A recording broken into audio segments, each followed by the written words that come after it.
To Rooster me, what Red. it is worldwide is, you know, as I said, there's this evolution of drinking wine, and you know, you can chart people where they are, you know, and people who drink sweet red wine, I mean, they haven't got to Cabernet, you know, they haven't got to Merlot, I mean, they just haven't got to it yet. So, so they're still drinking basically sweet stuff, you know, and which is fun. I mean, you know, at least you got them on the wine bus, you know, and you just hope they're going to sort of move along, you know.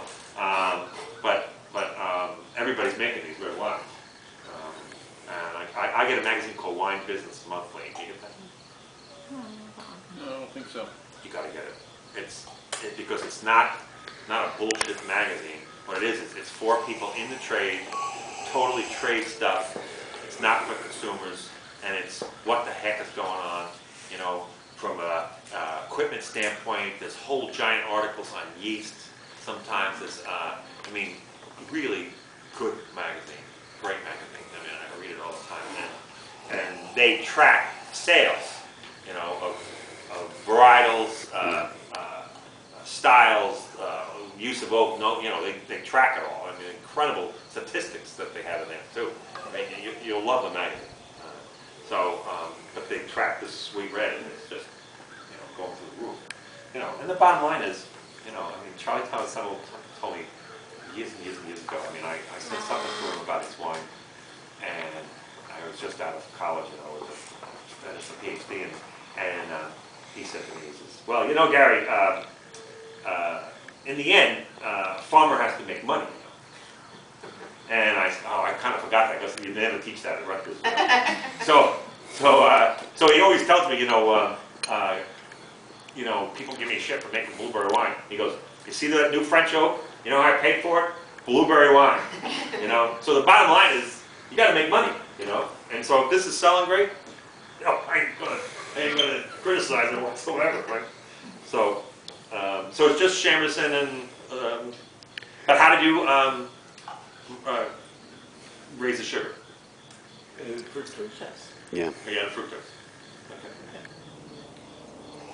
Another way you can do it, you know, is to hold back some juice and put that in there, and that will actually, instead of, you know, it's already 20% sugar, and so you can enhance the nose, the flavors of Jameson in it, because, you know, sugar doesn't have any flavor; it's just sweet. Right. So you can do that if this is going to be a, you know. Hold back this year's juice and that. You can Yeah. Right. All right. So.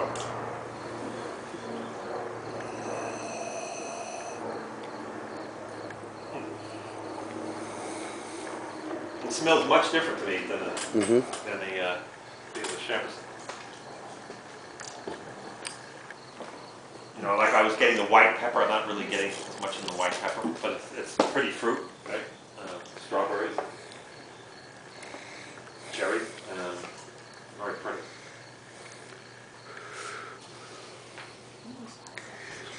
Yeah, we've been usually selling this chilled, Yeah. which I think just makes it pop more. Sure. In You're terms. right. Yeah.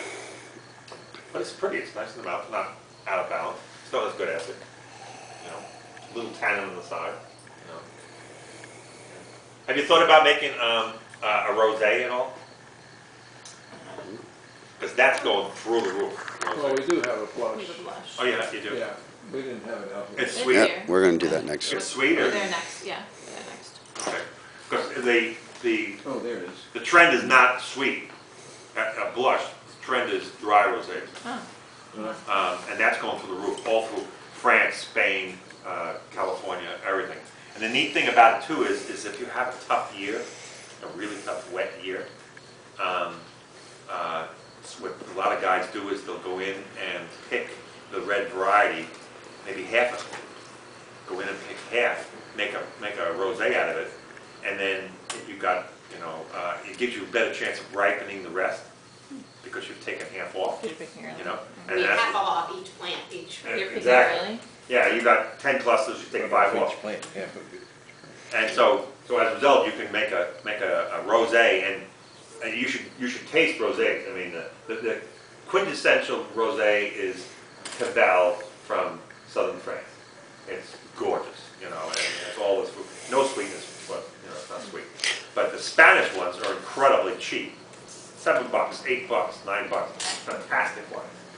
In the summertime, you know, still have a hamburger and you can have, and people like the color. People, you know, you don't get that, you know, when you're saying, well, too much tannins, too much meat. Well, you can use your red grapes to make a rosé, and it's gorgeous and really nice, you know. When you say pick early, are you talking about picking the red when we're picking the white, which may be 2-3 weeks? I mean, it's only given the other grapes Right. that much advantage of a few weeks. Well, With yeah, a few weeks. Yeah, that's all. But you're more likely to be able to ripen it up on up here, you know. Like last year, that's what a lot of guys did in Long Island.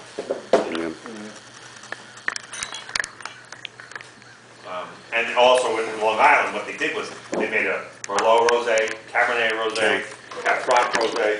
You know, they made a lot of rosé last year. That's, you know, all hell broke loose. There's a lot of rain It last says night. Chamberson in it. yeah. Yeah. Yeah, we just got wind that by me. I have a quick question Yeah. about all this rinsing.